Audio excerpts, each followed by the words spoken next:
Hi ladies, welcome back to my channel where we are talking about your wellness, health, fitness, nutrition for the woman over 40. So let's chat. I wanted to talk to you ladies about the 4 pillars of wellness, and nothing that I have designed or anything like that. You can find it on the internet, and there are different types of ways to look at these 4 pillars. There are different types of 4 pillars, but I'm going to give you the 4 that I truly believe in and that I make sure I implement in when I'm talking to my clients at ScottFitness. So 2 of those pillars I talked about in my last sit down with you ladies, as far as your nutrition and your fitness. As far as nutrition, getting really quality foods, having snacks in your car, in your office, so that you're not running into an establishment to grab something off their menu, and making sure you set up a time when you can plan some food. I'm not saying meal planning, which would be ideal, but I'm talking about having good foods in your home, in your car, at your job, where you're not going off to get, whatever is accessible or easy. I also talked about having food when you're making dinner to have it for your lunch the next day. So we talked about your nutrition, and then we talked about your fitness, as far as making that time when you can have an hour, 45 minutes to yourself where you can work out. You don't have to go to the gym. You can work out in your home. Find yourself a corner and you can do push-ups, sit-ups, burpees. You can do squats. If you have some resistance, like a bag of dog food, cat food, a bag of rice, big cans, for resistance, you can do that. And if you're able to go to the gym, and if you could afford a trainer, get a trainer. Or if you can take one of the classes that are offered at the gym, do that. Definitely the main thing is having a plan regarding these 2 pillars, nutrition and exercise. So for today's sit down, I want to talk about stress and sleep. And before I even get into all of that, I should mention, and it's written on my page, but I just want to make sure I say this. I am a licensed clinical social worker in the state of Georgia. I am a certified addiction counselor in the state of Georgia. I am a physical trainer through the National Exercise Trainers Association, and I'm a fitness nutrition specialist through the American Council on Exercise. So I say all that just to let you know that I'm not just talking out of nowhere, that I do have a little bit of background what I'm talking about. It's very important that you know what the person's background is when they're talking to you. So I just wanted to let you know about that. So sleep and stress. Some other pillars on the internet say sleep and stress management, interacting with people is best, things like that. But stress and sleep for today's sit down. So stress. I laugh because women over 40, business owners, entrepreneurs, mothers, wives, guess what? Surprise! Stress. Yes, I know, but we have to do a better job managing our stress. 24 hours in a day, you can find some time when you're doing something for yourself. And I keep saying find, I really mean make, because finding is just almost by accident, but making it a deliberate set of time that is for you to manage your stress. So honestly, I am calling the kettle black. I am the pot calling the kettle black. I am doing better. I'm so much better compared to back in my 30s, when I felt guilty when I just did nothing. I felt guilty when I was just sitting down. I'm thinking to myself, I should be doing something. There's something I'm supposed to be doing, and somehow found a way to find something to do. But there's no crime in just sitting and, God forbid, read a book. God forbid, hang out with your friends. You're allowed to do that. You can tell your kids, go away. Of course, let them be safe, but you can do that. If you have a significant other in the house, ask them for help. Hey, boo, can you take your kids somewhere so I can just sit here and do nothing? You're allowed to. That's okay. There's no crime in doing that.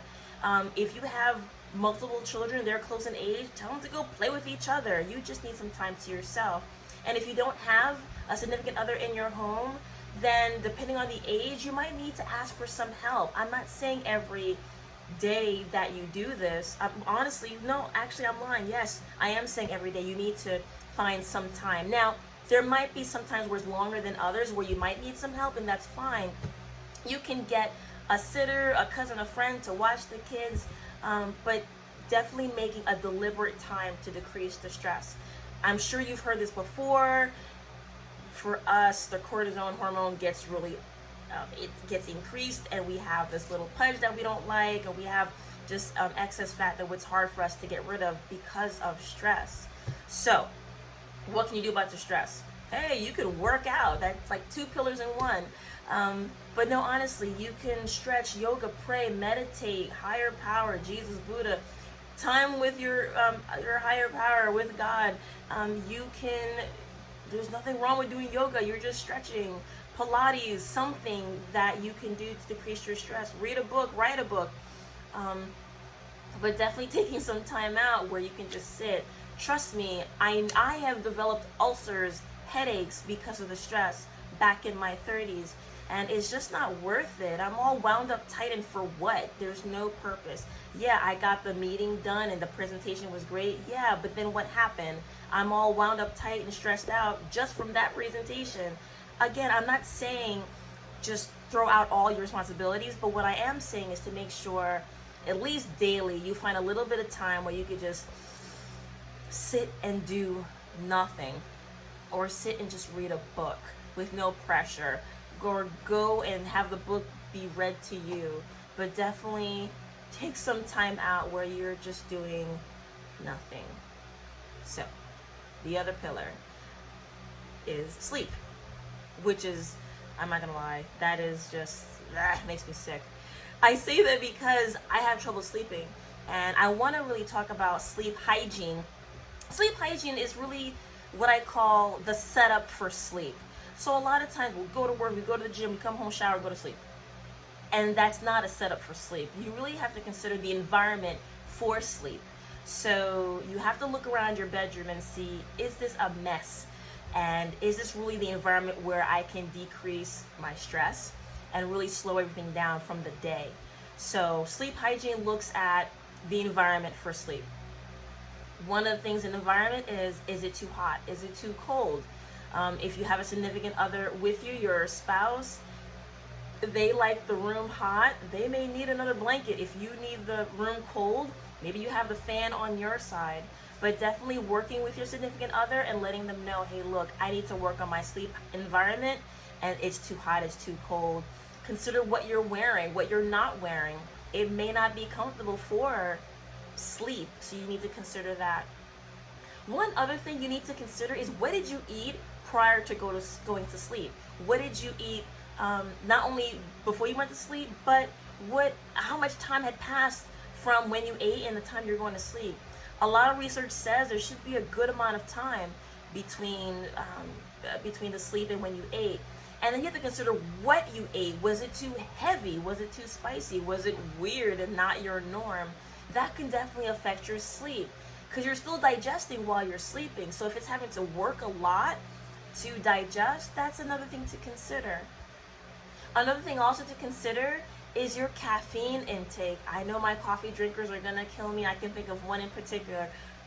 Who needs her coffee in the morning? Fine, enjoy your coffee.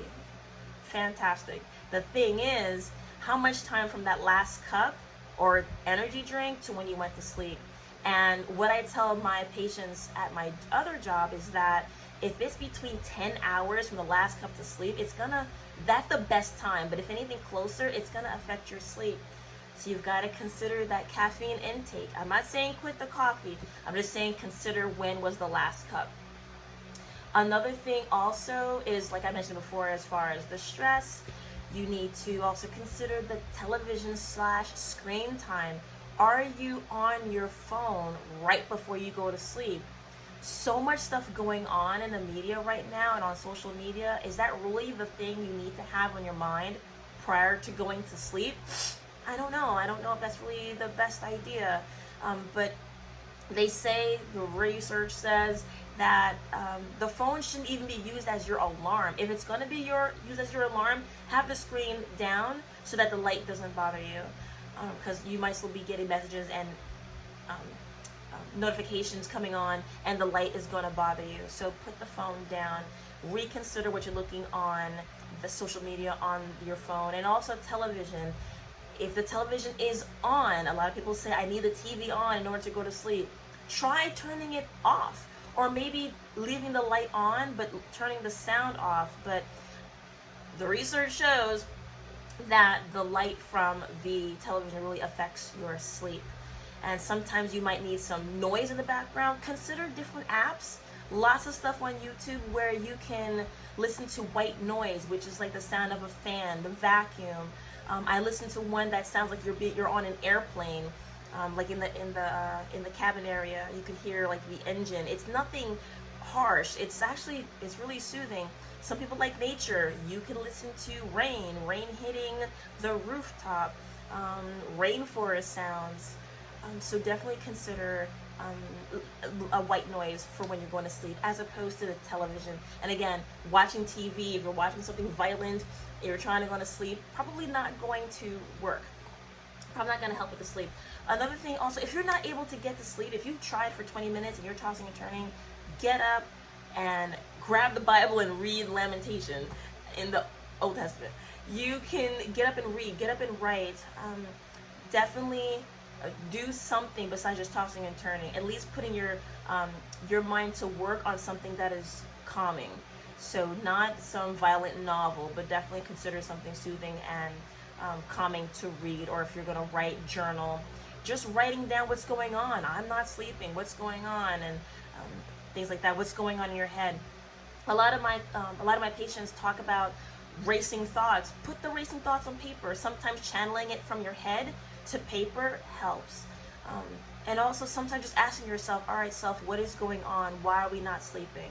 And be honest with yourself. I'm upset about that interview that I bombed. I'm worried about the interview that I took and I really want the job. I'm worried about my spouse. My mother is sick. Things like that. Really be honest with yourself and don't try to smush the emotion. Definitely say what's going on. And sometimes calling a spade helps. So that's your sleep hygiene. Again, if I'm not talking about narcolepsy or sleep apnea, I'm talking about just a general problem with sleep. If you have medical problems regarding sleep, definitely consult your physician. But I'm talking about just not insomnia. That's something that needs medical attention. Sleep apnea needs medical attention. Narcolepsy, things like that, that needs to be addressed by a physician. But if you're having some nights where you're not sleeping, some nights you are, consider reassessing your sleep hygiene. Okay, so the two pillars that we talked about, your sleep and your stress, definitely something you've got to assess, along with the other two we talked about the last time we sat down, your nutrition and your fitness. So those 4 pillars are going to support healthy wellness. And ladies, we need it. We need to have healthy wellness. And those 4 pillars are definitely something that has to be assessed. So I challenge you to take a look at your pillars and make sure that they are strong, or at least they're on the way to being strong. So with that, if this was helpful, give it a thumbs up for me. Consider subscribing to the channel and put down some comments. If you have some questions, definitely put down some questions. If I can't answer them in this arena, or if it's bigger than what we can handle this arena, definitely please consider getting assistance. No crime in getting assistance. Again, if it's bigger than, as far as like with the sleep, if it's just onesie, twosie nights where they're really bad where you can't sleep and you can address your sleep hygiene, awesome. Alrighty, so I will see you next time uploading a video every Monday at 11. A video whether we are sitting down and chatting like this, or I am working out, showing you guys some fitness encouraging videos. And I know I owe you some nutrition videos. I'm hesitant to do that because I'm not a nutritionist. I'm not a licensed nutritionist or a licensed dietitian. That's the person you want to go to regarding meal planning. And I'm promoting meal planning, but I will not do meal planning. I am a fitness nutrition specialist, which allows me to offer suggestions, offer some ideas, but not to full-blown meal plans. So, but maybe I'll show you what I'm doing, what works for me as a busy athlete, mom, entrepreneur, vegetarian. Maybe I'll show you that one day. So I will see you soon, ladies, uploading videos, and we are talking about how we can do better as a woman over 40.